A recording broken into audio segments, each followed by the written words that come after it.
اليوم شكون يودع المونديال؟ منتخب الماكيثات في البيت. كندا ماهيش لا هولندا انا عارفين كاع بلي ماشي مليحه. حنا الجزائر بيتكوفيتش ربحناهم 1-0. كندا.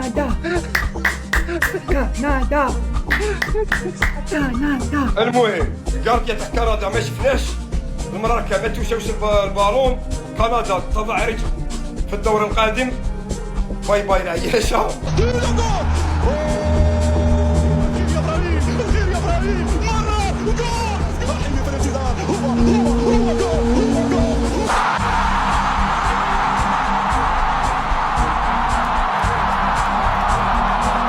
المغرب تتقدم عن طريق حكيمي وناحي جول.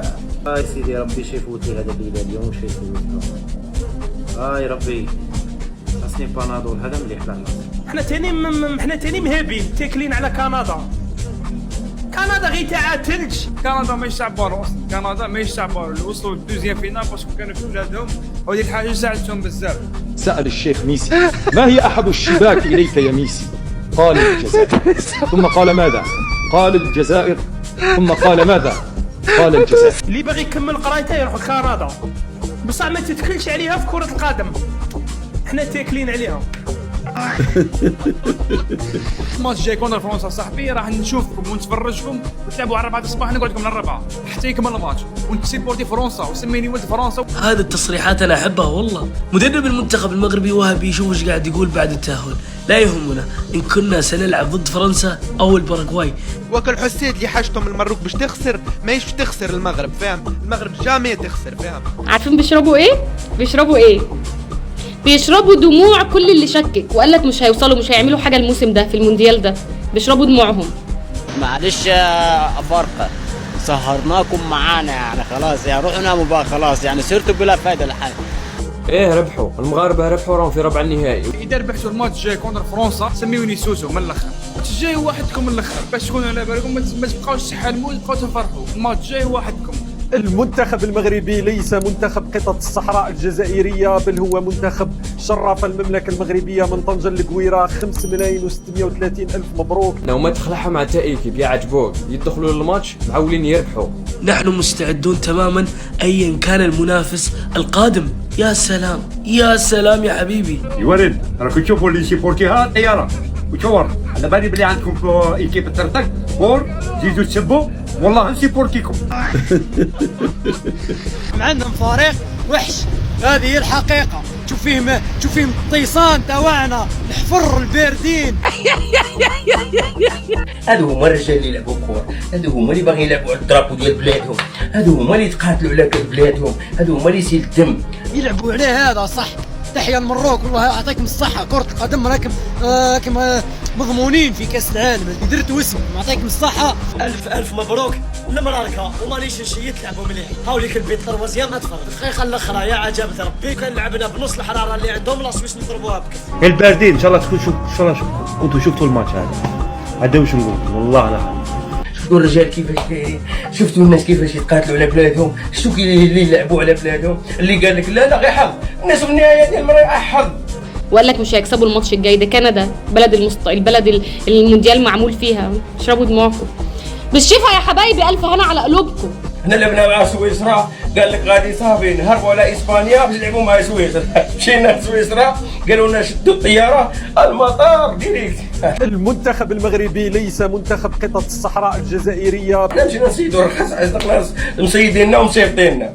المصريين عاود سيدوا الرخص يتلاقاو مع الارجنتين ميسي يقولوا ركبوا في الطياره القاهره. إنجاز كبير آخر للمنتخب المغربي بعد إنجاز كأس العالم 2022 في قطر. 50 مليون مبروك للمنتخب المغربي التأهل لدور الثمانية. مبروك للمنتخب المغربي الاستمرار في صناعة التاريخ. عملوا الأسود 3-0 3-0 3 لا شيء. خلصنا على كندا. مش 1 ولا 2 دول بالثلاثة يا حبيبي بالثلاثة يا حبيبي بالثلاثة المغرب بيفرم كندا. ثلاثية نظيفة على كندا. مبروك للمغرب ولكل الشعب المغربي. ماتش النهارده لا شوط تاني نار. وبالثلاثة بالثلاثة يا حبيبي بالثلاثة. منتخب المغرب بيدوس على المنتخب الكندي بالثلاثة يا حبيبي بالثلاثة. بصراحة هذا المنتخب لا يعرف المستحيل. قول ما شاء الله. ما شاء الله. قول تبارك الرحمن. تبارك الرحمن. هذا المنتخب تبارك الرحمن ما يعرف التوقف. عايز الناس اللي كانوا بيقولوا ان المغرب هيخرج على يد كندا يظهروا دلوقتي. كفاية ضرب، كفاية ضرب يا مغرب. حد يشيل منتخب المغرب من فوق منتخبات الكوكب. ولو الصين عندها سور الصين العظيم فالمغرب عندها ياسين بونو، ده يتعمل له تمثال كده. الله اكبر الله اكبر، خمسه وخميسه. في ناس قالت ان رابع العالم مش انجاز، رابع العالم مش انجاز. مين اللي شكك؟ وقال اصل المونديال اللي فات كان مجرد صدفه والمونديال ده كمان مجرد صدفه. خلاص يا مغرب، خلاص يا مغرب، الكل يبصم بالعشرة ان المنتخب المغربي هو افضل منتخب عربي وافريقي في التاريخ يا جماعه. المغرب ورسميا لتاني مونديال على التوالي في ربع نهائي كأس العالم. حطم رقم قياسي وبيصل لربع نهائي كأس العالم للمرة الثانية على التوالي. انجاز ما اتعملش وبالتالي مش هيتعمل ان منتخب عربي وافريقي للمرة الثانية على التوالي في كأس العالم يتأهل الى دور 8. بيقصوا صاحب الارض وبيقسوا عليه، يعني مش بس بيطلعوه دول علقه بالثلاثه. يا حبيبي ارفع راسك وافتخر، ارفع راسك وافتخر، انت مغربي. منتخب كندا يعني المغرب خدته ورا مصنع الكراسي. 3 يا جماعه، احنا احترموا عقولنا شويه يا مغاربه. خلصنا على الشامتين، خلصنا على الحاقدين. الله الله الله الله يا حكيمي الله. احترموا عقولنا شويه يا مغاربه. ايه ده؟ دور الثمانيه، الدور الثمانيه، انتوا مدركين هما بقوا فين اساسا؟ انا النهارده اقول ان المنتخب المغربي يقدر ياخد كاس العالم. مبروك يا مغاربة، مبروك يا أساطير، مبروك يا أبطال كأس العالم أهم، أبطال العالم أهم، أبطال العالم أهم. يقدر ياخد كاس العالم في المستقبل؟ يقدر، هو كده. منتخب المغرب بقى يتعمل له حساب من منتخبات العالم وأوروبا، ينزل تعمل له 1000 حساب، ينزل يعمل اللايك. ايه ده؟ ايه الثقة دي؟ ايه الثقة دي؟ لعيبة المنتخب المغربي وصلوا لمرحلة من الشخصية، مرحلة مرعبة. نار، دي المغرب اللي انا اعرفها.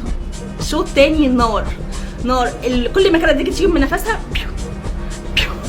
انا نازل افرض سيطرتي عليك، بلاعب هولندا، بلاعب برازيل، بلاعب اي جن ازرق. وبيوصل رسالة لفرنسا، تعالى وخش لي برجلك اليمين، تعالى. احسن حارس مرمى في كاس العالم. لا، واداء أناحي النهارده كان عالمي. الصوره دي بتقول كل حاجه. المنتخب المغربي عمل اداء اسطوري يا جدع، بسم الله ما شاء الله يا جدع. 5 وخمسة على الاداء. مبروك للمغرب، مبروك للمغرب. ياسين بونو حلويات المغرب يا جماعه، والله العظيم ما لاقيه كلام يوصف ياسين بونو. يعني ما شاء الله ما شاء الله تبارك الله، ياسين بونو النهارده بيقدم حلويات. امنوا يا عربي ان انتوا عندكم منتخب عربي اسمه المغرب قادر انه يكسب كاس العالم، وعلاش الله يفوز بكأس العالم بإذن الله إن شاء الله. المنتخب المغربي أعطى درسا للغرب في كرة القدم. ديما مغرب ومليون ونصف مليون مبروك، ويا رب اللي جاي أحسن دايما للمنتخب المغربي إن شاء الله، وخير رد بيكون في الملعب، وده اللي انتوا بتعملوه. المنتخب المغربي النهارده يستحق احترام العالم كله في كرة القدم. قادر انه يدمر منتخبات اوروبا. المغرب الاول. النهارده المنتخب المغربي بيودي رسالة وبيقول لهم ابوكم اول صاعد والتاني جاي في السكه، التاني الضحيه، ايا كان فرنسا ولا باراجواي. بس هم متواضعين يا راجل، عندهم تواضع، عشان كده هم ناجحين ومحترمين. هيلعبوا ونشوف مين الكسبان، اللي هيلاعب الاسد الاطلسي في الفاينل، وايا كان هو مين فخسران باذن الله. ما تتحدوش المغاربه، عشان بيتحدى المغاربه بيخسر اقسم بالله. الحمد لله فاز المنتخب المغربي وطار لدور الثمانية. ينتظر مين اللي هيكسب من فرنسا وباراغواي. المنتخب الفرنسي بنسبة 90%. والناس الحاقدين يستنوا في سقوط وصول الأطلس ما زالوا باش يستنوا. بإذن الله إن ينصركم الله فلا غالب لكم.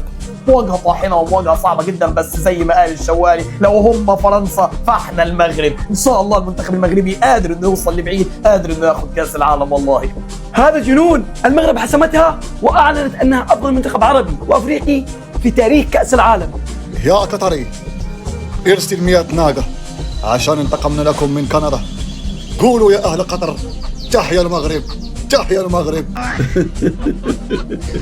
المغرب أصبح هو أول منتخب عربي في تاريخ كأس العالم يسجل 3-0 في الأدوار الإقصائية. إيه اللي بيحصل ده مش طبيعي.